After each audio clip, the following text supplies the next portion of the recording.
ਸ਼ਲੋਕ ਮਹੱਲਾ ਪਹਿਲਾ।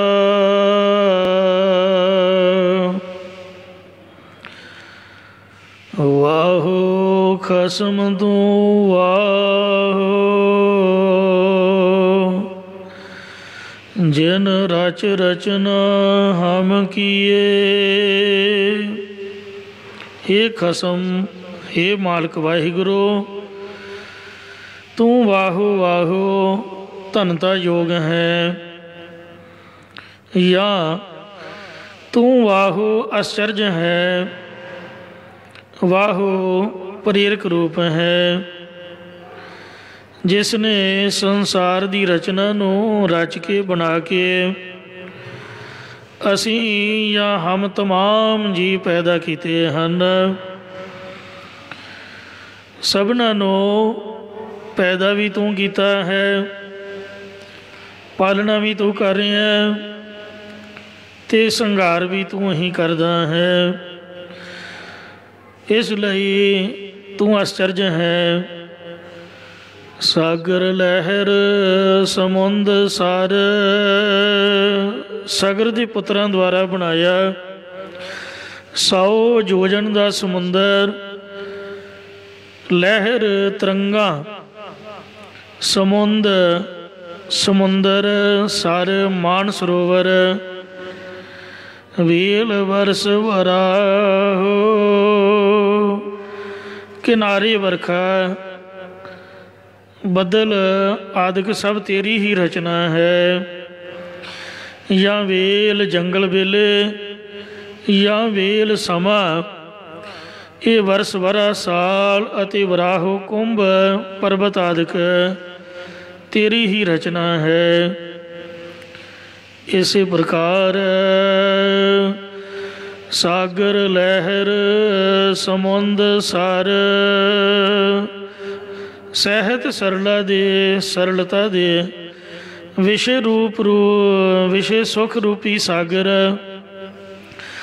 ਆਸਾ ਤ੍ਰਿਸ਼ਨਾ ਦੀਆਂ ਲਹਿਰਾਂ, ਸੰਸਾਰ ਰੂਪੀ ਸਮੁੰਦ ਸਮੁੰਦਰ, ਸਾਧ ਸੰਗਤ ਰੂਪੀ ਸਰੋਵਰ,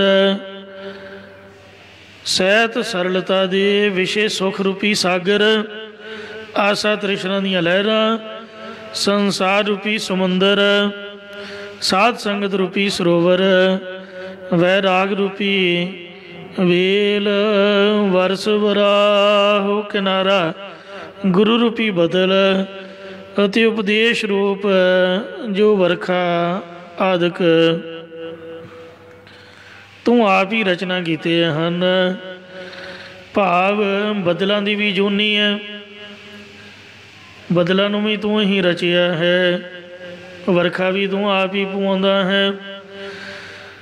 ਆਪ ਖੜੋਵੈ ਆਪ ਕਰ, ਆਪ ਸਾਰੀ ਰਚਨਾ ਰਚ ਕੇ ਆਪ ਹੀ ਇਸ ਦੇ ਵਿੱਚ ਖੜਾ ਭਾਵ ਅਸਥਿਤ ਹੁੰਦਾ ਹੈ। ਆਪ ਹੀ ਣੇ ਆਪਾਹੋ, ਅਤੇ ਆਪ ਹੀ ਨਿਰਲੇਪ ਹੈ, ਅਸੰਗ ਹੈ। ਇਸੇ ਪ੍ਰਕਾਰ ਆਪ ਖੜੋਵੈ ਹੈ ਆਪ ਕਰ, ਆਪ ਹੀ ਗੁਰਮੁਖ ਜਨਾਂ ਦੇ ਹਿਰਦੇ ਵਿੱਚ ਆਪਣਾ ਪਿਆਰ ਉਤਪੰਨ ਕਰਕੇ ਉਹਨਾਂ ਦੀ ਅੰਤःਕਰਨ ਵਿੱਚ ਸਥਿਤ ਹੁੰਦਾ ਹੈ। ਆਪੀਣੈ ਆਪਾਹੋ, ਅਤੇ ਆਪ ਹੀ ਮਾਇਆ ਪਦਾਰਥਾਂ ਦੀ ਲਪਾਏ ਮਾਨਤਾ ਤੋਂ ਰਹਿਤ ਅਸੰਗ ਹੈ।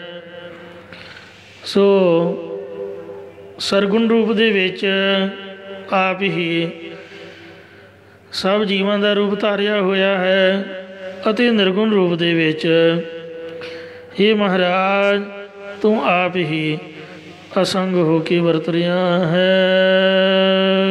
ਮੁਖ ਸੇਵਾ ਥਾਈ ਪਵੈ,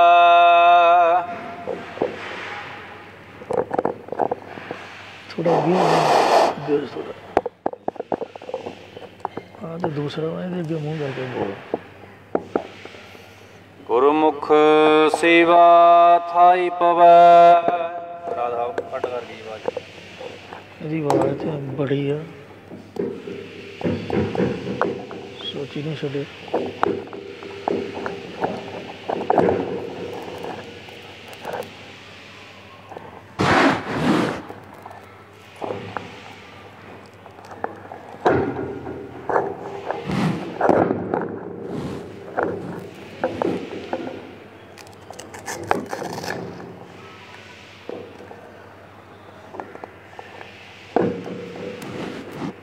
ਹੁਣ ਬੋਲ, ਹੁਣ ਨਜ਼ਰ ਆਊਗਾ। ਗੁਰਮੁਖ ਸੇਵਾ ਥਾਈ ਪਵੈ। ਗੁਰਮੁਖ ਜਨਾਂ ਦੀ ਸੇਵਾ ਟਹਿਲ ਜੋ ਘਾਲਣਾ ਹੈ, ਇਹ ਥਾਂ ਭਾਵ ਤੇਰੇ ਦਰ 'ਤੇ ਪੈਂਦੀ ਹੈ। ਉਨਮਾਨ ਤਤ ਕਮਾਵਹੁ। ਕਿਉਂਕਿ ਤੁਰੀਆ ਅਵਸਥਾ ਵਿੱਚ ਅਸਥਿਤ ਹੋ ਕੇ ਤਤ ਸਾਰ ਰੂਪ ਜੋ ਸਿਧਾਂਤ ਰੂਪ ਗਿਆਨ ਨੂੰ ਕਮਾਉਂਦੇ ਨੇ, ਜਾਂ ਜੀਵਨ ਮੁਕਤੀ ਦੀ ਪ੍ਰਾਪਤੀ ਵਾਸਤੇ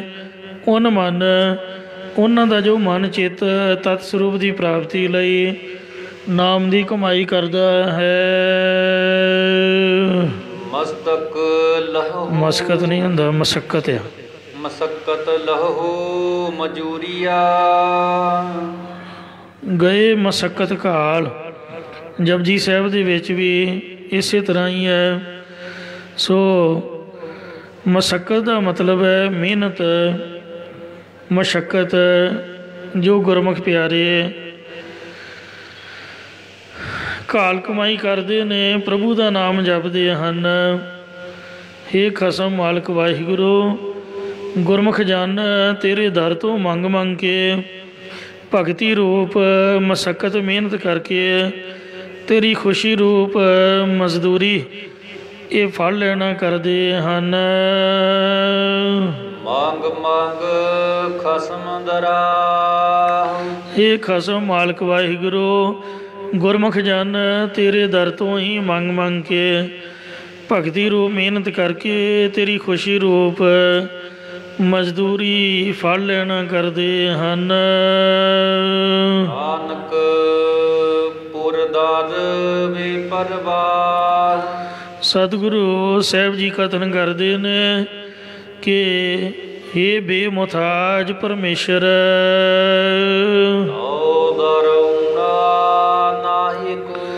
ਤੇਰਾ ਸਾਧ ਸੰਗਤ ਰੂਪੀ ਦਰ ਸ਼ੁਭ ਗੁਣਾ ਕਰਕੇ ਪੂਰਨ ਲਬਾ ਲਬ ਭਰਿਆ ਹੋਇਆ ਹੈ, ਜਾਂ ਤੇਰਾ ਦਰ ਸਭ ਪਦਾਰਥਾਂ ਕਰਕੇ ਲਬਾ ਲਬ ਭਰਿਆ ਹੋਇਆ।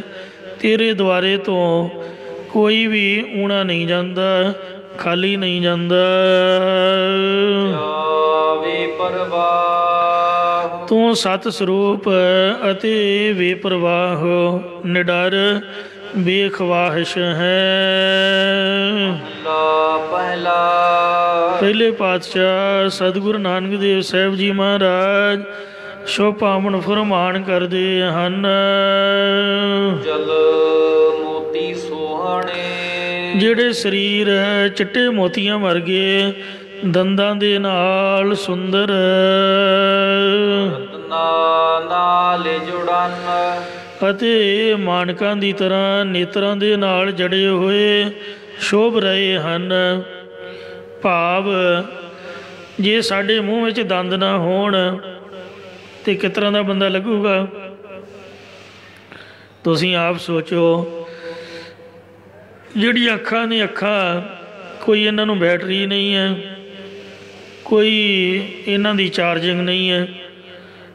ਆਪਣੇ ਆਪ ਹੀ ਵੇਖੋ ਕਿ ਆ ਸੋਹਣਾ ਵੇਖਣ ਦਾ ਕੰਮ ਕਰ ਰਹੀਆਂ ਨੇ। ਇਹ ਵਾਹਿਗੁਰੂ ਦੀ ਕਿਰਪਾ ਹੈ। ਸਰੀਰ ਦੀ ਸ਼ੋਭਾ ਅੱਖਾਂ ਦੇ ਨਾਲ ਅਤੇ ਦੰਦਾਂ ਦੇ ਨਾਲ ਹੈ। ਜਦ ਵੈਰੀ ਨਾਨਕਾ। ਸਤਿਗੁਰੂ ਮਹਾਰਾਜ ਸਾਹਿਬ ਕਥਨ ਕਰਦੇ ਨੇ ਕਿ ਉਹਨਾਂ ਅੱਖਾਂ ਅਤੇ ਦੰਦਾਂ ਦਾ ਵਡੇਪਾ ਹੀ ਦੁਸ਼ਮਣ ਹੈ। ਮਤਲਬ ਜਦ ਬੰਦੇ ਦੀ ਉਮਰ ਹੀ ਐਕਸਪਾਇਰ ਹੋ ਗਈ, 80 ਸਾਲ ਤੋਂ ਉੱਪਰ, ਤਾਂ ਮੁੜ ਕੇ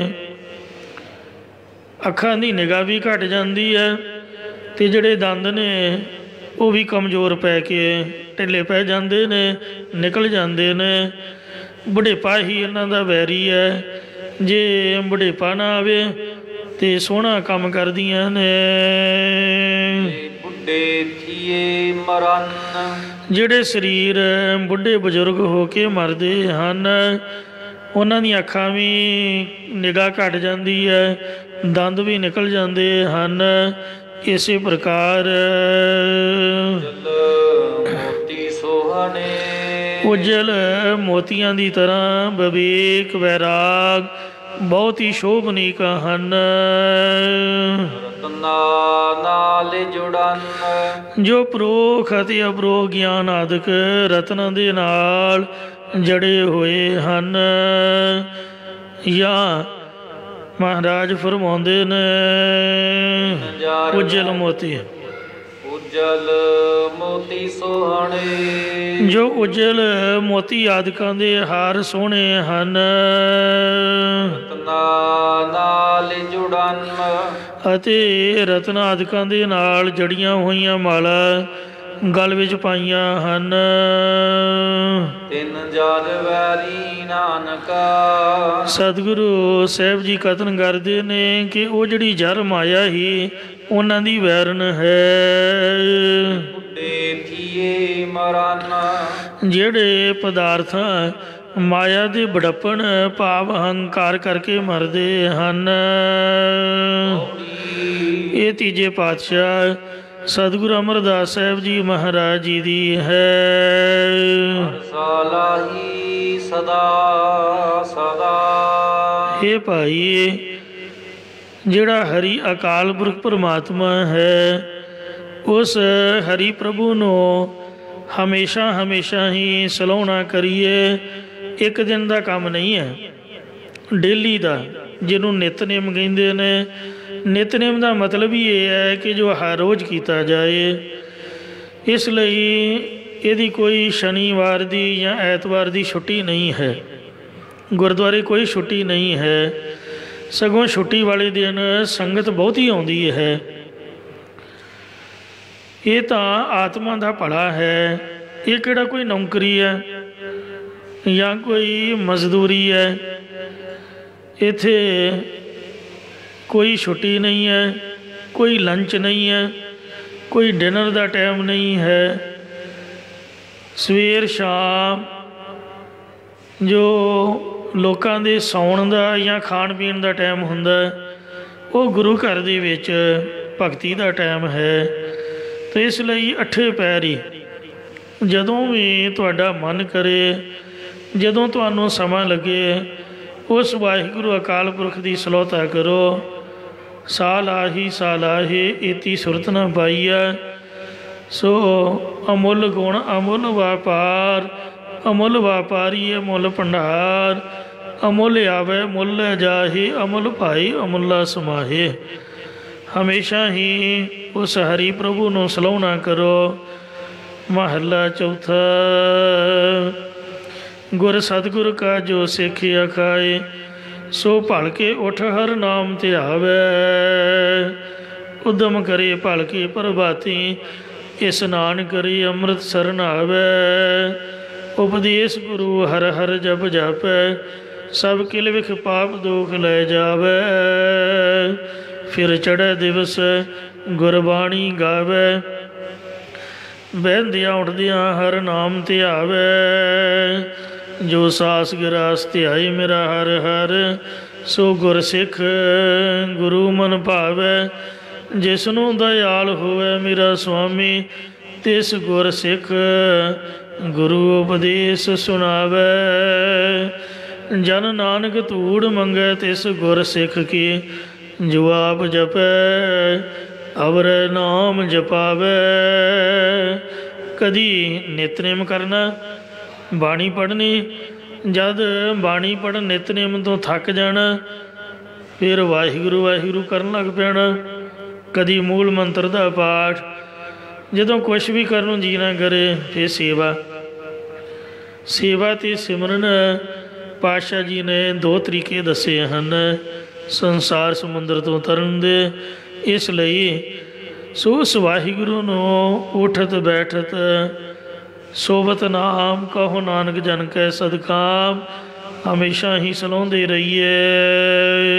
ਧਨ ਮਰਨ ਸੌ ਸਰੀਰ। ਹੇ ਭਾਈ, ਆਪਣਾ ਤਨ ਸੂਖਮ ਸਰੀਰ ਅਤੇ ਮਨ ਹਿਰਦਾ ਤੇ ਸਰੀਰ ਦੇਹੀ ਜਾਂ ਸਰੀਰ ਦੇ ਨਾਲ ਮਨ ਨੂੰ ਵੀ ਜਾਂ ਮਨ ਦੇ ਨਾਲ ਸਰੀਰ ਨੂੰ ਵੀ ਅਰਪਣ ਕਰਕੇ ਤਨ ਮਨ ਧਨ ਸਭ ਸੌਂਪ ਗੁਰ ਕੋ ਹੁਕਮ ਮੰਨਿਆ ਭਾਈਏ। ਉਸ ਵਾਹਿਗੁਰੂ ਅਕਾਲ ਪੁਰਖ ਪਰਮਾਤਮਾ ਦੀ ਸਿਫਤ ਸਲਾਹ ਕਰੀਏ। ਸਬਦੀ ਸੱਚ ਪਾਇਆ। ਗੁਰੂ ਸਾਹਿਬ ਜੀ ਦੇ ਉਪਦੇਸ਼ ਦੀ ਕਮਾਈ ਕਰਕੇ ਗੁਰਮੁਖ ਜਨਾਂ ਨੇ ਸੱਚਾ ਪ੍ਰਭੂ ਪ੍ਰਾਪਤ ਕਰ ਲਿਆ ਹੈ। ਗਹਿਰ ਗੰਭੀਰ ਜੋ ਸੱਚਾ ਪਰਮਾਤਮਾ ਗਹਿਰ ਨਿਰਹਲ ਹੈ ਅਤੇ ਗੰਭੀਰਤਾ ਵਾਲਾ, ਜਿਵੇਂ ਸਮੁੰਦਰ ਡੂੰਘਾ ਹੁੰਦਾ ਹੈ, ਉਹਦਾ ਕੋਈ ਅੰਤ ਨਹੀਂ, ਇਉਂ ਅੰਤ ਨਾ ਅੰਤਾ ਸਦਾ ਬੇਅੰਤ ਕਹੋ ਨਾਨਕ ਊਚੋ ਊਚਾ। ਪਰਮਾਤਮਾ ਦਾ ਵੀ ਕੋਈ ਅੰਤ ਥਾ ਨਹੀਂ ਹੈ। ਮਨ ਤਨ ਹਿਰਦੈ ਰਬ ਰਹਿਆ। ਗੁਰਮੁਖਾਂ ਦੇ ਮਨ ਤਨ ਅਤੇ ਹਿਰਦੇ ਵਿੱਚ ਉਹ ਵਾਹਿਗੁਰੂ ਵਿਆਪਕ ਹੋ ਰਿਹਾ ਹੈ।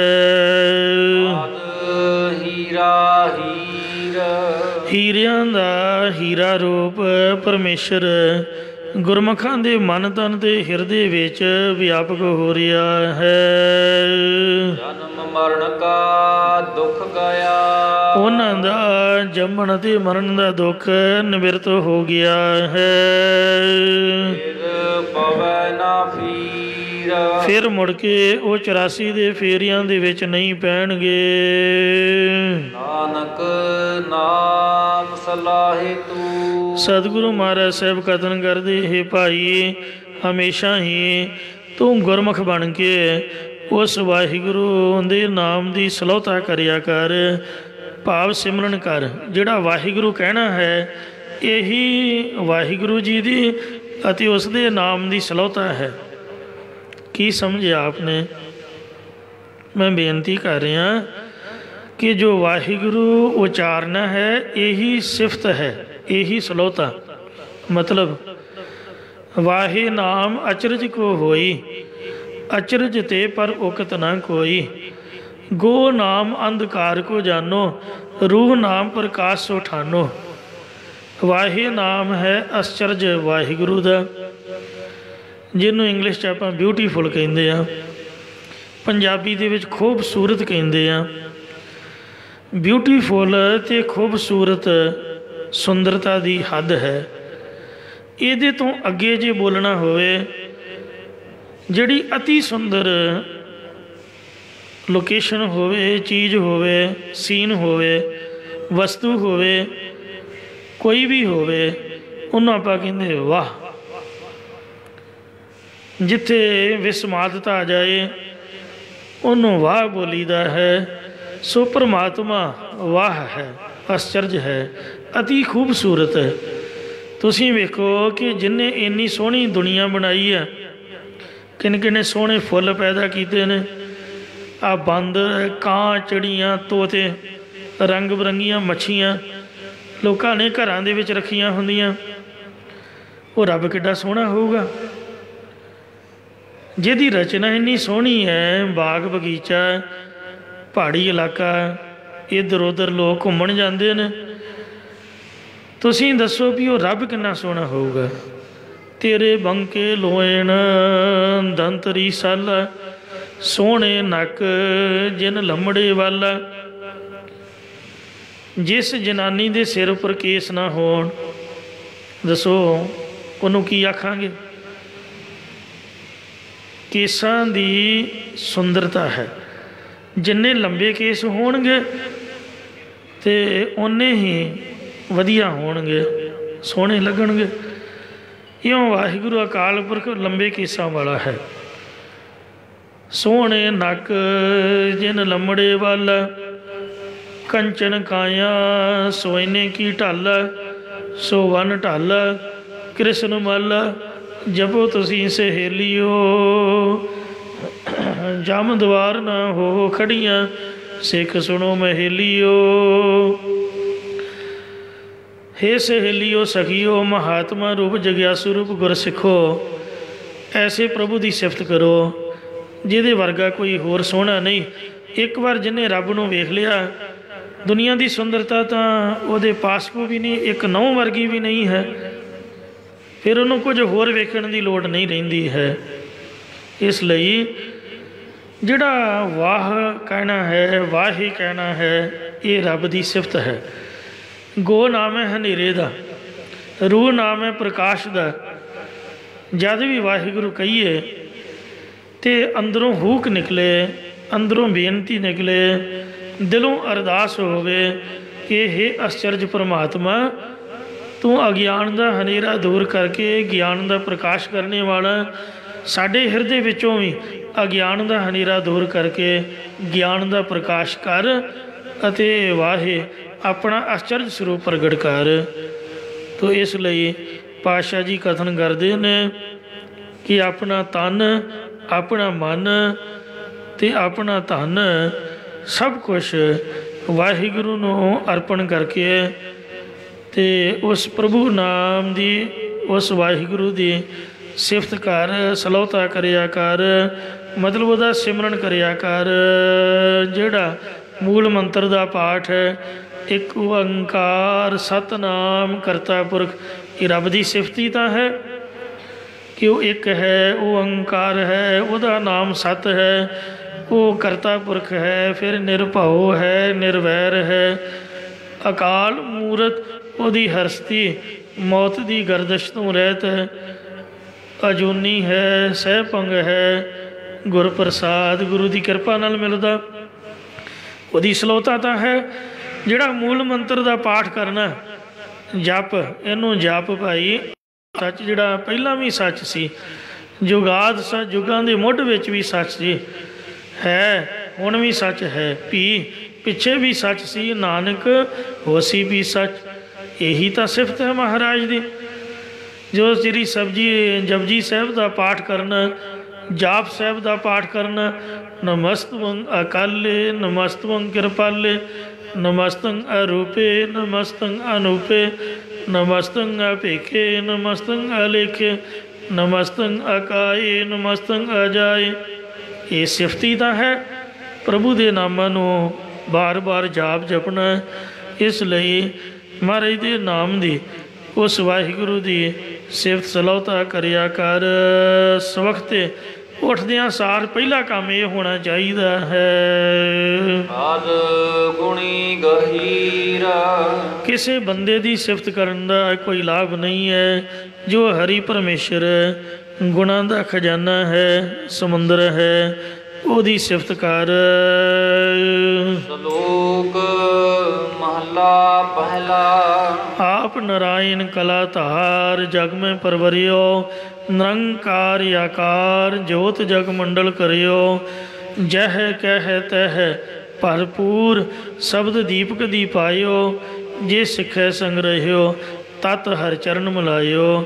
ਪਹਿਲੇ ਪਾਤਸ਼ਾਹ ਧੰਨ ਸਤਿਗੁਰੂ ਨਾਨਕ ਦੇਵ ਮਹਾਰਾਜ ਬੜੇ ਪ੍ਰਸੰਨ ਹੋਏ ਹਨ। ਸ਼ਲੋਕ ਉਚਾਰਨ ਕਰਕੇ ਸਾਨੂੰ ਉਪਦੇਸ਼ ਦੇ ਰਹੇ ਹਨ। ਗੁਰੂ ਸਾਹਿਬ ਬਹੁਤ ਘੱਟ ਬੋਲਦੇ ਸੀ ਅਤੇ ਵੇਖੋ ਕਿੰਨਾ ਖੁੱਲ੍ਹਾ ਲੰਗਰ ਲੱਗਾ ਹੋਇਆ। ਮਹਾਰਾਜ ਸਾਨੂੰ ਬੋਲ ਕੇ ਅਧਿਆਤਮਕ ਪ੍ਰਭੂ ਪ੍ਰਾਪਤੀ ਦਾ ਉਪਦੇਸ਼ ਬਖਸ਼ ਰਹੇ ਹਨ। ਨਾਨਕ ਇਹੋ ਤਨ ਜਾਲ। ਸਤਿਗੁਰੂ ਨਾਨਕ ਦੇਵ ਜੀ ਫਰਮਾਉਂਦੇ ਨੇ ਕਿ ਹੇ ਭਾਈ, ਇਹ ਸਰੀਰ ਨੂੰ ਸਾੜੀ ਦਿਓ। ਮਹਾਂਪੁਰਖ ਸੰਤ ਗਿਆਨੀ ਜਰਨੈਲ ਸਿੰਘ ਜੀ ਖਾਲਸਾ, ਭਿੰਡਰਾਂ ਵਾਲੇ ਸੰਤ, ਕੋਈ ਹਿੰਦੂ ਪ੍ਰੇਮੀ ਅੰਮ੍ਰਿਤ ਛਕਣ ਵਾਸਤੇ ਆਇਆ। ਕਹਿੰਦਾ ਬਾਬਾ ਜੀ ਅੰਮ੍ਰਿਤ ਛਕਾਓ।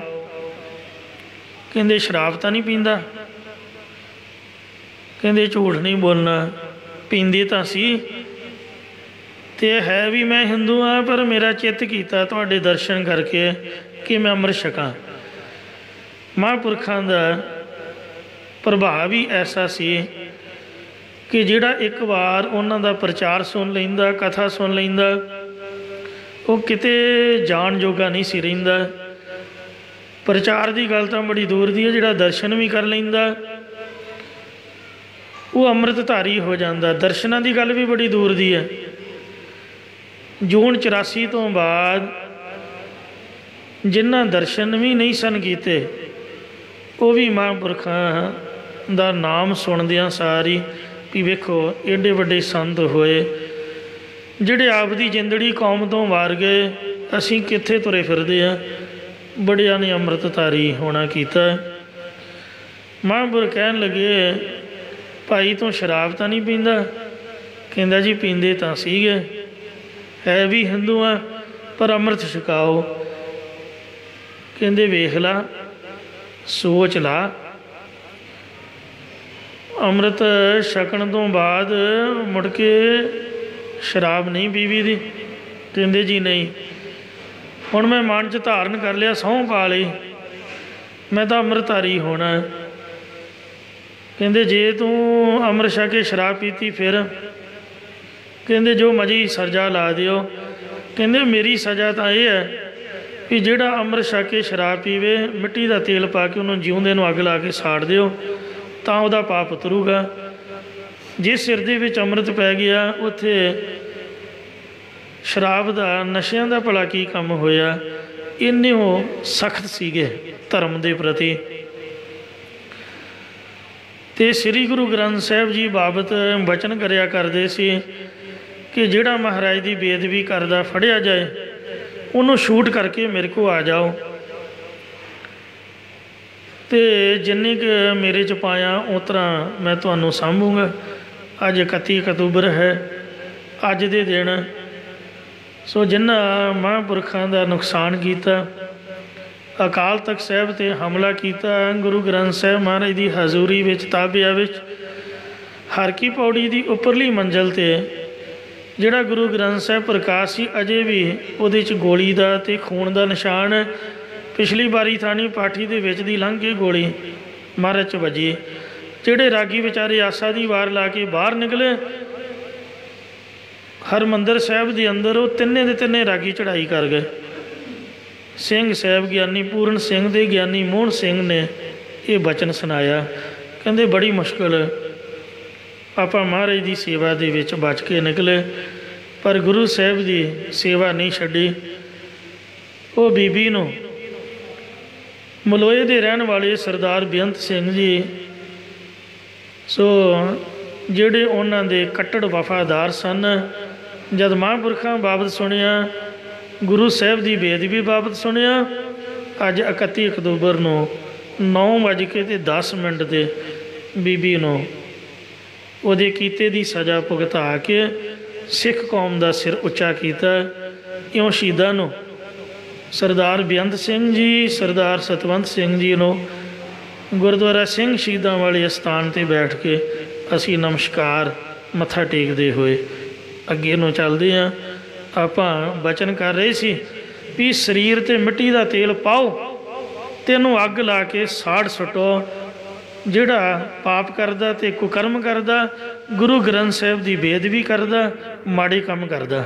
आ जिहड़ा पूला निहंग सीगा, लिबास निहंगां वाला, काम मुसलमानां वाले, गुरु गोबिंद सिंह जी ने दिखाया भी ये मुसलमान है, निहंग नहीं। जिउंदे नूं ਸਿੰਘਾਂ ਨੂੰ गुस्सा आया भी इन्हें इन्ने कुकर्म किए, इन्नियां बीबियां की बेपति, इन्नियां ਸਿੰਘਾਂ ਦਾ कहान किया। तो वो इंजन दे विचों बुरश दे नाल लीर बन के ते तेल पा के वो निक्की जी मसाल बड़ा के ते माड़ा जा तेल छिड़क के ते अग ला के 90% नूं साड़ सुटिया। PGI रोंदा मरिया। कीते दी सज़ा महाराज ने भुगताई। गुरु नानक साहब कहते ने जिवें महाराज ने मसंद साड़े सी, फड़ फड़ के पूछां तो तेल दे कड़ाही विच सुटे सी। आ देहरादून अजे भी कढ़ाया पिया। तो जिहड़ा बंदा गुरु की गोलक चोरी करदा, संगतां नूं तंग परेशान गल च गूठ दे के पैसे गराउंदा ते आप शराब पींदा ते वेसवा भोगदा, इहो जिहा मसंद तेल पा के कहंदे साड़ सुटो ਤੇਲ ਦੇ ਕੜਾਹੇ ਵਿੱਚ ਪਕੌੜਾ ਬਣਾ ਦਿਓ ਤਾਂ ਉਹਦਾ ਪਾਪ ਉਤਰੂਗਾ। ਅਸੀਂ ਕਲਯੁਗੀ ਲੋਕ ਹੈ ਹੀ ਇਸ ਸਜ਼ਾ ਦੇ ਹੱਕਦਾਰ। ਜਿੰਨੇ ਅਸੀਂ ਗੁਨਾਹ ਕਰਦੇ ਹਾਂ ਰੱਬ ਤੋਂ ਕਦੀ ਵੀ ਨਹੀਂ ਡਰਦੇ, ਮਹਾਰਾਜ ਤੋਂ ਭੈ ਨਹੀਂ ਸਾਨੂੰ। ਮਹਾਰਾਜ ਕਹਿੰਦੇ ਵੀ ਸਰੀਰ ਨੂੰ ਸਾੜ ਸੁੱਟੋ। ਜਿਨ ਜਲਿਆ ਨਾਮ ਵਿਸਾਰਿਆ, ਗੱਜ ਕੇ ਆਖੋ ਸਤਨਾਮ ਸ੍ਰੀ ਵਾਹਿਗੁਰੂ ਵਾਹਿਗੁਰੂ ਵਾਹਿਗੁਰੂ ਵਾਹਿਗੁਰੂ। ਜਿਸ ਸਰੀਰ ਨੇ ਖਾਣ ਪੀਣ ਦੇ ਵਿੱਚ, ਪਹਿਨਣ ਭੋਗਣ ਦੇ ਵਿੱਚ, ਸੌਣ ਦੇ ਵਿੱਚ, ਘਰ-ਬਾਰ ਦੇ ਸੁੱਖ ਦੇ ਵਿੱਚ ਮਸਤ ਹੋ ਕੇ ਵਾਹਿਗੁਰੂ ਨਾਮ ਦਾ ਸਿਮਰਨ ਭੁਲਾ ਦਿੱਤਾ ਹੈ, ਕਦੀ ਵੀ ਵਾਹਿਗੁਰੂ ਨਹੀਂ ਉਚਾਰਿਆ। ਮਨਮੁਖ ਜੇ ਟੋਏ ਦੇ ਵਿੱਚ ਗੱਡੀ ਵੱਜੇ ਤੇ ਤਾਂ ਵੀ ਵਾਹਿਗੁਰੂ ਕਹਿਣ ਦੀ ਬਜਾਏ ਤੇ ਹਾਏ ਰੱਬਾ ਹੀ ਕਹਿੰਦਾ। ਬਾਥਰੂਮ ਦੇ ਵਿੱਚ ਵੀ ਠੰਡਾ ਪਾਣੀ ਸਰੀਰ 'ਤੇ ਪਏ ਤੇ ਸੀ ਕਰਦੇ, ਮਾੜੇ ਕਰਮਾਂ ਵਾਲੇ ਬਾਹਰ ਨਿਕਲ ਆਉਂਦੇ ਨੇ। ਠੰਡਾ ਪਾਣੀ ਪੈਣ ਤੋਂ ਵੀ ਕਦੀ ਵਾਹਿਗੁਰੂ ਨਹੀਂ ਆਖਿਆ। ਅਤੇ ਇਸ ਵਾਸਤੇ ਕੋਈ ਮਾੜਾ ਮੋਟਾ ਦੁੱਖ ਤਕਲੀਫ ਹੋਏ ਅਤੇ ਵਾਹਿਗੁਰੂ ਦੀ ਬਜਾਏ ਹਾਏ ਰੱਬਾ ਹੀ ਮੂੰਹ 'ਚੋਂ ਨਿਕਲਦਾ। ਇਹੋ ਜਿਹੇ ਲੋਕਾਂ ਨੂੰ ਮਹਾਰਾਜ ਸੱਚੇ ਪਾਤਸ਼ਾਹ ਬਖਸ਼ ਲੈਣ ਆਪਦੇ ਸਰੀਰ ਨੂੰ। ਸਾਡਾ ਸਰੀਰ ਇਸੇ ਤਰ੍ਹਾਂ ਦਾ ਹੀ ਹੈ ਤੋ ਅਸੀਂ ਮਹਾਰਾਜ ਦਾ ਨਾਮ ਨਹੀਂ ਲੈਂਦੇ। ਇਹ ਸਰੀਰ ਸੜਨ ਜੋਗਾ ਹੀ ਹੈ। ਜਿਹਨੇ ਵਾਹਿਗੁਰੂ ਦਾ ਨਾਮ ਭੁਲਾਇਆ ਹੋਇਆ, ਖਾਣਾ ਪੀਣਾ ਹੱਸਣਾ ਸੌਣਾ ਵਿਸਰ ਗਿਆ ਹੈ ਮਰਨਾ। ਖਸਮ ਸਾਰ ਖੁਆਰੀ ਕੀਨੇ ਤ੍ਰਿਗ ਜੀਵਨ ਨਹੀਂ ਰਹਿਣਾ। ਇਹੋ ਜਿਹੇ ਸਰੀਰ ਨੂੰ ਸਾੜ ਹੀ ਸੁੱਟੀਏ। ਇਸੇ ਤਰ੍ਹਾਂ ਪੌਦੀ ਨਾਨਕ ਇਹੋ ਜਾ ਨਾਨਕ ਇਹੋ ਤਨ ਜਾਲ। ਜੇ ਸਰੀਰ ਸਾੜਤਾ ਕੀ ਫਾਇਦਾ ਹੋਇਆ? ਸੜੇ ਤੋਂ ਬਾਅਦ ਕੰਮ ਤਾਂ ਨਹੀਂ ਮੁੱਕਿਆ, ਕੰਮ ਤਾਂ ਉਸੇ ਤਰ੍ਹਾਂ ਹੀ ਰਿਹਾ। ਇਸ ਲਈ ਅੱਗੇ ਨਰਕਾਂ ਦਾ ਦੁੱਖ ਹੈ। ਸਰੀਰ ਸਾੜਨ ਦੀ ਬਜਾਏ ਸਵਾਦ ਤਾਂ ਹੈ ਜੇ ਇਹਦੀ ਹਉਮੈ ਨੂੰ ਸਾੜੋ, ਇਹਦੇ ਦੇਹ ਅਧਿਆਸ ਨੂੰ ਸਾੜੋ, ਇਹਦੇ ਵਿੱਚੋਂ ਔਗਣਾਂ ਨੂੰ ਸਾੜ ਦਿਓ। ਸ੍ਰੀ ਗੁਰੂ ਨਾਨਕ ਦੇਵ ਜੀ ਮਹਾਰਾਜ ਨੇ ਬੰਦਾ ਨਹੀਂ ਮਾਰਿਆ, ਉਹਨੂੰ ਤੇਲ ਪਾ ਕੇ ਨਹੀਂ ਸਾੜਿਆ। ਬੰਦਾ ਮਾਰਨ ਦੀ ਬਜਾਏ ਉਹਦੇ ਵਿੱਚੋਂ ਔਗਣ ਮਾਰਤੇ। ਬੰਦਾ ਸਾੜਨ ਦੀ ਬਜਾਏ ਉਹਦੇ ਔਗਣਾਂ ਅਤੇ ਵਿਕਾਰਾਂ ਨੂੰ ਸਾੜ ਕੇ ਉਹਨੂੰ ਸ਼ੁੱਧ ਕਰ ਦਿੱਤਾ। ਜਿਵੇਂ ਕੌਡਾ ਰਾਖਸ਼ ਸੀਗਾ, ਰਾਖਸ਼ਾਂ ਵਾਲੇ ਕੰਮ ਉਹਦੇ ਖਤਮ ਕਰਤੇ ਅਤੇ ਉਹਨੂੰ ਗੁਰਮੁਖ ਬਣਾ ਤਾ। ਵਲੀ ਕੰਧਾਰੀ ਹੰਕਾਰੀ ਸੀਗਾ, ਉਹਦਾ ਹੰਕਾਰ ਸਾੜਤਾ। ਜਿਹਨੇ ਪੱਥਰ ਰੇੜ ਕੇ ਮਹਾਰਾਜ ਨੂੰ ਮਾਰਨ ਦਾ ਯਤਨ ਕੀਤਾ ਉਹਨੂੰ ਸਾਧੂ ਬਣਾ ਤਾ। ਇਹ ਗੁਰੂ ਸਾਹਿਬ ਦੇ ਵਿੱਚ ਗੁਣ ਸੀਗਾ। ਇਸ ਲਈ ਇਹ ਦੇਹ ਨੂੰ ਸਾੜਨ ਦੀ ਬਜਾਏ, ਇਹਨੂੰ ਨੁਕਸਾਨ ਪਹੁੰਚਾਉਣ ਦੀ ਬਜਾਏ, ਇਹਦਾ ਜਿਹੜਾ ਦੇਹ ਦਾ ਅਭਿਆਸ ਹੈ, ਮਤਲਬ ਹੰਗਤਾ ਹੈ ਅਤੇ ਪਦਾਰਥਾਂ ਦੀ ਮੇਰ ਤੇਰ ਹੈ। ਹੰਗਤਾ ਅਤੇ ਮਮਤਾ ਰੂਪ ਇਹ ਜਾਲਾ ਹੈ। ਇਸ ਜਾਲੇ ਨੂੰ ਜਿਸ ਤਰ੍ਹਾਂ ਦੀਵਾਲੀ ਦੇ ਦਿਨਾਂ 'ਚ ਆਪਾਂ ਸਾਫ ਸਫਾਈ ਕਰਦੇ ਹਾਂ, ਇਉਂ ਨਿੱਤ ਇਹਦਾ ਜਾਲਾ ਲਾ ਕੇ ਇਹਨੂੰ ਸਾਫ਼ ਕਰੋ। ਜਾਂ ਹੰਗਤਾ ਮਮਤਾ ਨੂੰ ਬ੍ਰਹਮ ਅਭਿਆਸ ਦੀ ਅਗਨੀ ਦੇ ਨਾਲ ਸਾੜ ਸੁੱਟੋ। ਜਲਿਆ ਨਾਮ ਵਿਸਾਰਿਆ, ਜਿਸ ਦਰਸ਼ਨਾਂ ਦੀ ਅੱਗ ਦੇ ਸੜੇ ਹੋਏ ਨੇ ਪਰਮੇਸ਼ਰ ਦਾ ਨਾਮ ਭੁਲਾਇਆ ਹੋਇਆ ਹੈ। ਸੋ ਇੰਜ ਮਹਾਰਾਜ ਸੱਚੇ ਪਾਤਸ਼ਾਹ ਜੀ ਇਹ ਫਰਮਾਨ ਕਰਦੇ ਹਨ। ਜਾਏ ਪਰਾਲ, ਇਹ ਦ੍ਰਿਸ਼ਟਾਂਤ ਦੇ ਕੇ ਸਮਝਾਉਂਦੇ ਨੇ। ਪਹਿਲਾਂ ਦ੍ਰਿਸ਼ਟਾਂਤ ਦਾ ਬਾਹਰੀ ਭਾਵ ਸਮਝਣਾ ਪਵੇਗਾ। ਜਿਵੇਂ ਕਿਸੇ ਮਨੁੱਖ ਦੀ ਸੋਨੇ ਦੀ ਮੁੰਦਰੀ ਕਿਸੇ ਨੀਵੇਂ ਤਲਾਅ ਦੇ ਵਿੱਚ ਡਿੱਗ ਪਈ ਸੀ। ਉੱਥੇ ਖੜਾ ਨਿਰਾਸ਼ ਜਿਹਾ ਹੋ ਕੇ ਬਿਤਰ ਬਿਤਰ ਵੇਖੀ ਜਾਏ, ਪਰ ਪਾਣੀ ਦੀ ਗਹਿਰਾਈ ਕਰਕੇ ਕੱਢੇ ਨਾ, ਡਰੇ ਵੀ ਮੁੰਦਰੀ ਕੱਢਦਾ ਕੱਢਦਾ ਮੈਂ ਹੀ ਨਾ ਡੁੱਬ ਜਾਵਾਂ। ਇੰਨੇ ਚਿਰ ਨੂੰ ਕਿਸੇ ਲੰਘਦੇ ਜਾਂਦੇ ਸਿਆਣੇ ਆਦਮੀ ਨੇ ਕਿਹਾ ਤੀ ਤੂੰ ਨਿਰਾਸ਼ ਜਿਹਾ ਹੋ ਕੇ ਪਾਣੀ ਵੱਲ ਕਿਉਂ ਵੇਖੀ ਜਾਂਦਾ? ਤਾਂ ਉਹਨੇ ਕਿਹਾ ਕਿ ਇਸ ਨੀਵੇਂ ਤਲਾਬ 'ਚ ਮੇਰੀ ਮੁੰਦਰੀ ਡਿੱਗ ਪਈ ਹੈ। ਤਦ ਸਿਆਣੇ ਆਦਮੀ ਨੇ ਕਿਹਾ ਵੀ ਭਲਿਆ ਮੀਂਹ ਹਨੇਰੀ ਆਦਿ ਨਾਲ ਇਸ ਨੀਵੇਂ ਤਲਾਬ 'ਚ ਘੱਟਾ ਮਿੱਟੀ ਪੈ ਜਾਵੇਗਾ। ਹੁਣ ਤਾਂ ਮੁੰਦਰੀ ਦਿਖ ਰਹੀ ਆ, फिर जद पानी मैला हो गया, जाला पै गया मिट्टी कट्टे वाला, फिर मुंदरी तेनों दिखनों हट जाएगी, फिर तेरे हाथ नहीं आएगी। जे कढ़नी तू कढ़ ला फिर विच वड़ के। ये दृष्टांत है। हुण दा दृष्टांत दिंदे ने, पौधी जाए परा। हे भाई, को कर्मा करके नीवें होए सो तिस अंतःकरण रूप नीवें तलाब दे विच आत्मक आनंद रूपी मुंदरी डिगी हुई है। उन्होंने वैराग दे सहित हो के तू कढ़ लै, क्योंकि तिस तलाब दे विच काम क्रोध आदि विकारां दी हनेरी नाल विषयां रूप जिहड़ी पराली है, भाव मिट्टी खे आदि पौधी पैंदी जांदी है। हवा वगण तो हौली हौली पानी दे विच मिट्टी कट्टा पैण तो गंदा हो जाएगा, तो फिर हाथ ना अंबड़ा, पिछों तेरा हाथ नहीं अपड़ेगा, पता ही नहीं लगेगा मुंदरी डिगी कित्थे है। हाथ ना अपड़े का मतलब की है, जिन्ना चिर तो जवानी है उन्ना चिर तो आपां नहा धो के इशनान भी कर सकते हैं, आप जी करे आप सोध के तुर के भज के गुरु घर भी आ सकते हैं, चौंकड़ा मार के बैठ भी सकते हैं। बुढ़ा बंदा ਉਹਦੇ ਲਈ नहाना धोना भी औखा, पहला पानी गर्म लभूगा, उस तो बाद तुर के आना औखा, कोई माड़ा मोटा साधन लभेगा, फिर गुरुद्वारे आके भी कोई ना कोई उच्ची जगह कोई कुर्सी मेज वेखूगा, शरीर मनता नहीं, जे बह गया फिर उठिया नहीं जाना। तो इसलिए जब इस तरह की अवस्था आ गई या पाप कर्म ज़्यादा होने करके पानी गंदला हो गया, मुड़ के तेरा मन रूपी हाथ या बुद्धि रूप हाथ ये नहीं पहुँचेगा, सो गले तो बोलिया नहीं जाएगा, अखां तो दिखेगा नहीं। मैं ही कभी नहीं सी सोचा भी सानू भी दिखनों हट जाऊगा। आ हुण ऐनकां ला लो, कासे जोगे नहीं,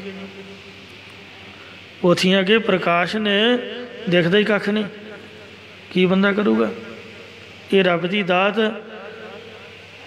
ये जिहड़ी निगाह है जे यही नहीं रहूगी तो दसो करांगे की, पढ़ांगे की, कदी नहीं सी सोचा।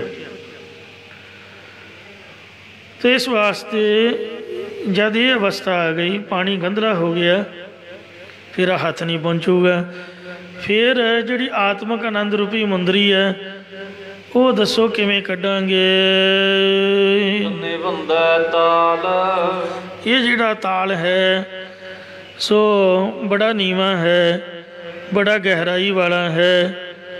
सो महाराज कहते ने काम क्रोध विकारां दी हनेरी दे नाल ये नीवा होया पिया है, गंदला होया पिया है।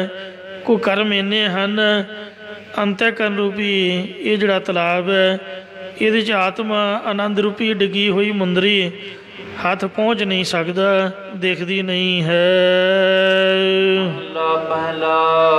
पहले पातशाह सतगुरु नानक देव साहब जी महाराज फरमाउंदे ने, नानक मन की कम। सतगुरु नानक देव जी फरमाउंदे ने कि जिहड़ा मन हिरदा है या मन जीव दे हौमे सहित कीते हुए जिहड़े काम हन,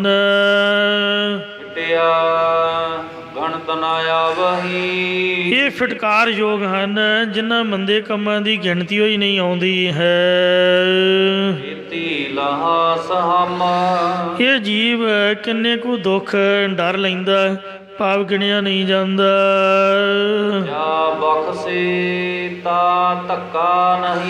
पर जेकर परमात्मा बख्श देवे तां जूना या नरकां च डिगण रूपी धक्का नहीं पैंदा है।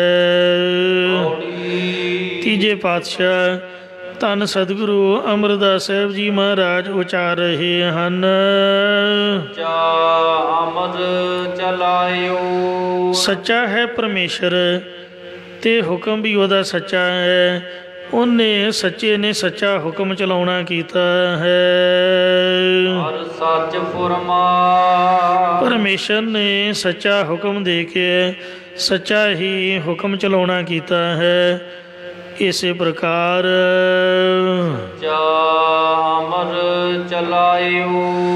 वो परमेश्वर ਹੁਣ ਵੀ ਸੱਚਾ ਹੁਕਮ ਕਰਦਾ ਹੈ, ਪਿੱਛੇ ਵੀ ਸੱਚਾ ਹੁਕਮ ਕਰਦਾ ਸੀ। ਕਾਰ ਸੱਚ ਫੁਰਮਾਨ, ਔਰ ਅੱਗੇ ਨੂੰ ਵੀ ਸੱਚਾ ਹੁਕਮ ਹੀ ਚਲਾਵੇਗਾ।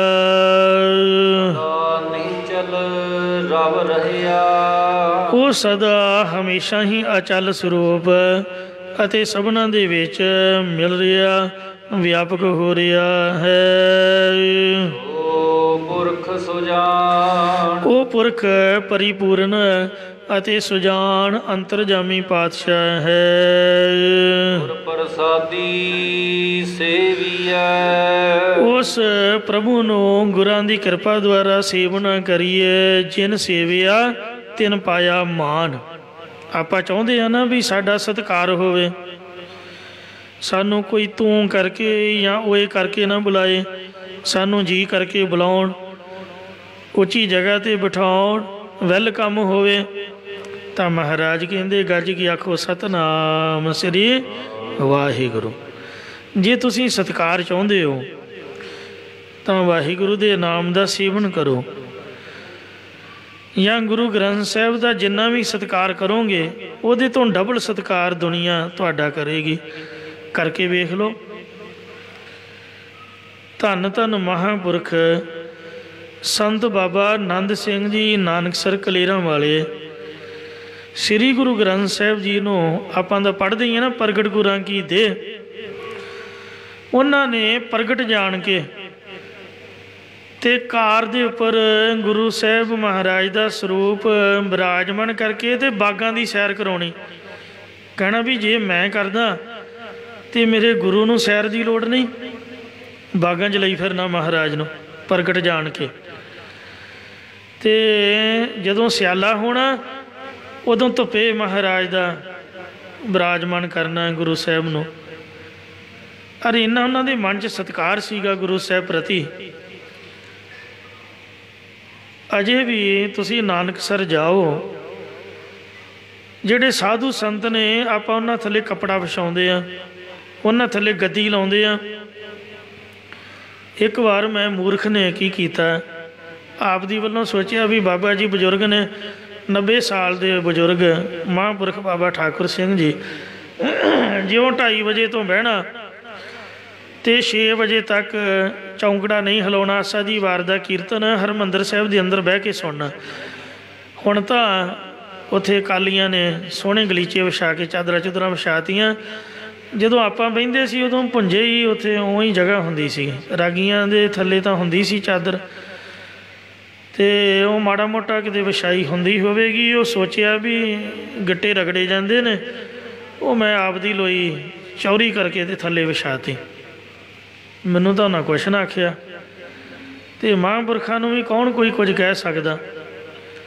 ਬੋਲੇ ਤਾਂ ਨਹੀਂ, ਉਹ ਸ਼ਿਕਾਇਤ ਚਲੀ ਗਈ ਮਹਿਤੇ। ਗਿਆਨੀ ਮੋਹਕਮ ਸਿੰਘ ਜੀ ਬੁਲਾ ਰਹੇ ਸੀਗੇ, ਉਹਨਾਂ ਨੂੰ ਫੋਨ ਚਲਾ ਗਿਆ ਵੀ ਕਿਹੜਾ ਮੂਰਖ ਬੰਦਾ ਬਾਬਾ ਜੀ ਨਾਲ ਤੁਸੀਂ ਭੇਜ ਦਿਓ। ਉਹਨੇ ਥੱਲੇ ਲੋਈ ਵਿਛਾਈ ਹੋਈ ਸੀ ਸਵੇਰੇ, ਅਤੇ ਦਰਬਾਰ ਸਾਹਿਬ ਦੀ ਮਰਜ਼ਾਦਾ ਇਜਾਜ਼ਤ ਨਹੀਂ ਦਿੰਦੀ, ਉਹਨੂੰ ਸਮਝਾਇਓ। ਭਾਵੇਂ ਕੋਈ ਸਾਧੂ ਸੰਤ ਹੈ ਵੀ ਜਿਸ ਤਰ੍ਹਾਂ ਦੀ ਵਿਛਾਈ ਹੋਈ ਉਹਦੇ 'ਤੇ ਬੈਠੇ। ਮੈਨੂੰ ਬੜਾ ਅਫਸੋਸ ਹੋਇਆ। ਮੈਂ ਕਿਹਾ ਵੀ ਹਾਂ ਗੱਲ ਤਾਂ ਸਹੀ ਹੈ, ਅਸੀਂ ਭਲਾ ਵੱਖਰੇ ਕਿੱਧਰੋਂ ਆ ਗਏ। ਜਿਸ ਤਰ੍ਹਾਂ ਦੀ ਸੰਗਤ ਹੈ ਉਸ ਤਰ੍ਹਾਂ ਦੇ ਆਪਾਂ ਹਾਂ। ਮਹਾਂਪੁਰਖ ਵੀ ਮਹਾਰਾਜ ਦਾ ਬੜਾ ਸਤਿਕਾਰ ਕਰਦੇ ਆ, ਉਹਨਾਂ ਵੀ ਨਹੀਂ ਵਿਚਾਰਿਆ। ਮੈਂ ਕਿਹਾ ਵੀ ਗਲਤੀ ਤਾਂ ਗਲਤੀ ਹੈ ਜੀ, ਗੱਲ ਸਹੀ ਹੈ। ਤੋ ਇਸ ਵਾਸਤੇ ਸੰਤ ਆਨੰਦ ਸਿੰਘ ਜੀ ਮਹਾਂਪੁਰਖ ਬਾਬਾ ਜੀ, ਜਿਨ੍ਹਾਂ ਦਾ ਅੱਜ ਜਨਮ ਦਿਹਾੜਾ ਹੈ, ਸ਼ਾਇਦ ਮੈਂ ਭੁੱਲਦਾ ਨਾ ਹੋਵਾਂ। ਕੱਲ੍ਹ ਹੀ ਕਿਸੇ ਪ੍ਰੇਮੀ ਦਾ ਫੋਨ ਆਇਆ ਸੀਗਾ, 150 ਸਾਲ ਹੈ ਮੇਰੇ ਖਿਆਲ ਮੁਤਾਬਕ। ਅੱਜ ਹੈ ਜਨਮ ਦਿਹਾੜਾ 150 ਸਾਲਾ। ਅਤੇ ਨਾਨਕਸਰ ਅੱਜ ਪੂਰਨਮਾਸ਼ੀ ਹੈ, ਅਤੇ ਰਾਤ ਸਾਰੀ ਰਾਤ ਉੱਥੇ ਦੀਵਾਨ ਸਜਦਾ। ਕਿਸੇ ਆਨੰਦ ਲੈਣਾ ਹੋਵੇ, ਮੰਗਲ ਖੁਸ਼ੀਆਂ ਦਾ ਸਮਾਂ ਵੇਖਣਾ ਹੋਵੇ, ਅਤੇ ਨਾਨਕਸਰ ਸਾਹਿਬ ਹਾਜ਼ਰੀ ਭਰੇ ਪੁੰਨਿਆਂ ਦੀ ਪੁੰਨਿਆ ਰਾਤ ਨੂੰ। ਮਹਾਂਪੁਰਖਾਂ ਦਾ ਅਸਥਾਨ ਉਹਨਾਂ ਦੀ ਯਾਦ ਵਿੱਚ ਅਜੇ ਵੀ ਉਹ ਜਿੱਥੇ ਬਹਿੰਦੇ ਟੋਆ ਪੁੱਟਿਆ ਹੋਇਆ, संगत के बराबर भी नहीं बहना, पौड़ियाँ उतर के थले टोए दे विच उन्हां आपदी बैठण दी जगह बनाई हुई सी। गुरु ग्रंथ साहिब दे सन्मुख गुरु ग्रंथ साहिब वल मूँह करके बहना। आपां तां थोड़ा पासा कीता होया ते संगत वाल साडा मूँह है, वो जद भी आसा दी वार लाउंदे महाराज वाल मूँह करके लाउंदे। जद भी कोई बचन विलास करते गुरु साहिब वाल अपना मुख रखते। जिन्हें सत्कार सीखना होवे गुरु ग्रंथ साहिब दा, वो नानकसर तो सीख के आवे। ते जिन्हें बाणी की शुद्धता करनी होवे, वो दमदमी टकसाल महापुरखों के पास हाजिर होवे। ये सिंघां ने एक गल बनाई हुई है कि जिहड़ा टकसाल के दरवाजे अगों भी लंघ गया, वो भी कथावाचक बन गया। तो जिहड़ा नानकसर साहिब दर्शन कर आया, ਉਹਦੇ मन ਦੇ ਵਿੱਚ महाराज का सत्कार वस जाता। इन्ना सत्कार है। एक प्रेमी तो मैं बचन सुन के हैरान होया। असीं तां आप दे कमरे विच गुटका या पोथी विराजमान कर लैंदे आ, ते कई बार पढ़द्या नींद आ जाती, उस सराणे रख के सौ जाईदा। पर जिहड़े नानकसर वाले महापुरख ने, वो कदी कमरे च गुटका पोथी नहीं रखणगे। एक ने मैनू भी आखिया, मैनू कहंदा कई बार सुते पिया शरीर ढिला मट्ठा हो जाता, तो इस वास्ते वातावरण अशुद्ध हो जाता। ये गुरबाणी सुचमता वाली है, शुद्ध है, पवित्र है, ਇਹਦਾ ਅਸਥਾਨ ਵੱਖਰਾ होना चाहिए। नानकसर ਦੇ श्रद्धालु प्रेमी आपदे घरां ਵਿੱਚ भी उन्हें ਵੱਖਰਾ ਸਥਾਨ बनाया ਹੁੰਦਾ। ਫੋਟੋਆਂ ਫਾਟੋਆਂ ਭਾਵੇਂ ਜ਼ਰੂਰ ਲਾਉਂਦੇ ਨੇ, पर बाणी का सत्कार बहुत ज़्यादा करते हैं। इस वास्ते सो जिन्हें आप दा सत्कार कराउणा, आप दा मान कराउणा, आदर कराउणा, वेखो दुनिया उत्थे किन्नी हाजिर होंदी है। महाराज सच्चे पातशाह जी की कृपा है। तो इसलिए वो सुखमनी साहिब का पाठ करे, डेली नितनेम करे, 5 बाणियां दा वाहिगुरू नाम का जाप जपे, गुरु ग्रंथ साहिब महाराज के रुमालियां की सेवा करे, सच्चे पातशाह जी को नतमस्तक होवे। बाबा अतर सिंह साहिब जी जद हरमंदर साहिब जाते तो किन्ना चिर थले नक ही रगड़ते रहते, इन्ना नक ते मत्था रगड़ते, वो घसा के विचों खून कढ़ लेंदे। एक बार प्रेमियों ने बेनती की, बाबा जी आप इन्ना कष्ट क्यों देंदे हो, इन्नी बार मत्था क्यों टेकदे हो? कहते गुरमुखो जिहड़ा लोगों ने सानू मत्था टेकिया, वो मत्था लिया के असीं गुरु रामदास जी की भेटा करते हैं भी सच्चा पातशाह बड़ियां संगतां सानू सिर झुकाउंदियां, बड़े मत्थे टेकदियां, सारे तेरे चरनां च हाजिर। गज के आखो सतनाम श्री वाहिगुरू। ऐसे महापुरखों को अज भी दुनिया मनती है। बाबे अतर सोह की भी संप्रदा आ जिहड़े ढोलके चिमटियां नाल कीर्तन करदे उन्हां दी है। बाबे नंद सोह की संप्रदा साडे पिंड दे विच ही 3-4 जथे ने माइयां बीबियां दे, ये बाबे नंद सोह की संप्रदा। बुढ़े बंदे जिन्होंने एक भी अखर पढ़ना नहीं आता, उन्होंने भी सुखमनी साहिब याद कराता। छोटे छोटे न्याणे बोलते हैं, जिहड़ा करो कर सुखमनी साहिब का पाठ लाता, ये बाबे नंद सोह की कृपा हुई है। तो आ जिहड़ी कथा सुन रहे हो, ये टकसाली महापुरख बाबे गुरबचन सिंह साहिब, उन्हां दी बख्शिश आप सरवण कर रहे हो। इसलिए जिहड़े महापुरख बाणी का अदब करते, सत्कार करते, एक तो दुनिया उन्होंने मनती, उन्हां दीयां संप्रदावां, उन्हां दा नाम संसार विच अमर हो जाता। जिन्हां दी जगह ते तुसीं बैठे हो, इन्हां गुरु ग्रंथ साहिब दे सत्कार हित वेखो आप दा सीस भेटा करता, आप दा तन मन धन ही सब महाराज तो नशावर करता। दुनिया बार बार उन्होंने नमस्कार करती है, उन्होंने दीवान लगते हैं, उन्होंने चरणों दीयां हाज़रियां दिन रात लाइटां जगदियां, संगतां दे जोड़ मेले होंदे। क्या सोहना आलीशान दरबार साहिब बनया होया है। इस वास्ते पातशाह फरमाउंदे ने, गुर प्रसादी सेविया, गुरु की कृपा दे नाल वाहिगुरु का सेवन करो, सच शब्द निशान, तद सच्चा ब्रह्म तुहाडे मन विच प्रगट हो जावेगा। या इसे प्रकार गुर प्रसादी सेविया, जिन सेविया तिन पाया मान, नानक गावीए गुणी निधान। जे तुसी गुणां दे खजाने वाहिगुरु नूं गावोगे, सच्चे गुरां दा उपदेश रूप परवाना लैके ਤਾਂ ਗੁਰੂ ਦੀ ਕਿਰਪਾ ਨਾਲ ਉਸ ਸਮਰੱਥ ਪ੍ਰਭੂ ਨੂੰ ਸੇਵਨਾ ਕਰੋਗੇ। ਸ਼ਬਦ ਨਿਸ਼ਾਨ ਸੱਚੇ ਸ਼ਬਦ ਦਾ ਜਿਹੜਾ ਨਿਸ਼ਾਨ ਸਾਹਿਬ ਹੈ ਉਹ ਸਿਰ ਦੇ ਉੱਪਰ ਹੀ ਮਹਾਰਾਜ ਲਾ ਦੇਵੇਗਾ। ਸੱਚਾ ਨਿਸ਼ਾਨ ਪ੍ਰਗਟ ਹੋਵੇਗਾ। ਠਾਠ ਬਣਾਇਆ ਨਿਸ਼ਾਨ ਰਹਿ ਜਾਵੇਗਾ। ਮਾਤਾ ਸਾਹਿਬ ਦੇਵਾਂ ਕੌਰ ਨੂੰ ਸਾਹਿਬਾਂ ਨੇ ਖਾਲਸਾ ਪੁੱਤ ਬਖਸ਼ਿਆ। ਰਹਿੰਦੀ ਦੁਨੀਆ ਤੱਕ ਮਹਾਰਾਜ ਨੇ ਭਰ ਦਿੱਤਾ ਕਿ ਤੇਰਾ ਨਾਮ ਰਹੂਗਾ। ਇਹ ਭਾਈ ਜਿਸ ਪਰਮੇਸ਼ਰ ਨੇ ਸਾਰੀ ਸ੍ਰਿਸ਼ਟੀ ਦੀ ਬਣਾਵਟ ਨੂੰ ਪੂਰਨ ਤੌਰ 'ਤੇ ਮੁਕੰਮਲ ਬਣਾਇਆ ਹੈ। ਗੁਰਮਤਿ ਮਾਣ ਗੁਰਾਂ ਦੀ ਸਿੱਖਿਆ ਗ੍ਰਹਿਣ ਕਰਕੇ ਉਸ ਦੇ ਆਨੰਦ ਨੂੰ ਮੰਨਣਾ ਕਰ।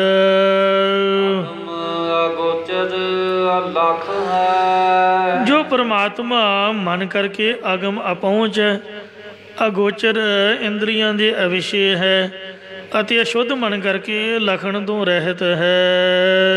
ਗੁਰਮੁਖ ਹਰ ਜਾਣ ਉਸ ਹਰੀ ਪਰਮੇਸ਼ਰ ਨੂੰ ਗੁਰਾਂ ਦੇ ਸਨਮੁਖ ਹੋ ਕੇ ਜਾਂ ਗੁਰਮੁਖਾਂ ਦੀ ਸੰਗਤ ਦੁਆਰਾ ਇਹ ਭਾਈ ਪਿਆਰਿਆ ਜਾਣਨਾ ਕਰ। ਵਿੱਚ ਸੰਗਤ ਹਰ ਪ੍ਰਭ ਵਸੈ ਜੀਓ। ਸੰਗਤ ਦੇ ਵਿੱਚੋਂ ਹੀ ਪ੍ਰਭੂ ਪਰਮਾਤਮਾ ਦੀ ਜਾਣਕਾਰੀ ਹੁੰਦੀ ਹੈ। ਇੱਥੇ ਸ਼ਬਦ ਸੰਪੂਰਨ ਹੋਇਆ ਹੈ। ਇੰਨੀ ਹੀ ਕਥਾ ਬਹੁਤ ਹੈ। ਭੁੱਲਾਂ ਚੁੱਕਾਂ ਇੱਥੇ ਖਿਮਾ ਕਰ ਦੇਣੀਆਂ ਜੀ। ਅੱਗੇ ਦੋ ਸਮੱਤ ਬਖਸ਼ਣੇ ਜੋ ਗੁਰੂ ਸਾਹਿਬ ਨੇ ਉਪਦੇਸ਼ ਬਖਸ਼ਿਆ। ਆਓ ਮਹਾਰਾਜ ਦੇ ਚਰਨਾਂ 'ਚ ਅਰਦਾਸ ਕਰੀਏ ਕਿ ਗੁਰੂ ਸਾਹਿਬ ਸਾਡੇ ਹਿਰਦੇ 'ਚ ਵਸਾ ਦੇਣ। ਅਸੀਂ ਕਮਾਈ ਕਰਕੇ ਸਾਹਿਬਾਂ ਦੀਆਂ ਖੁਸ਼ੀਆਂ ਪ੍ਰਾਪਤ ਕਰ ਸਕੀਏ ਜੀ। ਠਾਠ ਬਣਾਇਆ ਰੰਗ ਗੁਰਮਤਿ ਮਾਣ ਅਗੋਚਰ ਅਲਖ ਹੈ ਗੁਰਮੁਖ ਹਰਿ ਜਾਣ। ਵਾਹਿਗੁਰੂ ਜੀ ਕਾ ਖਾਲਸਾ ਵਾਹਿਗੁਰੂ ਜੀ ਕੀ ਫਤਿਹ।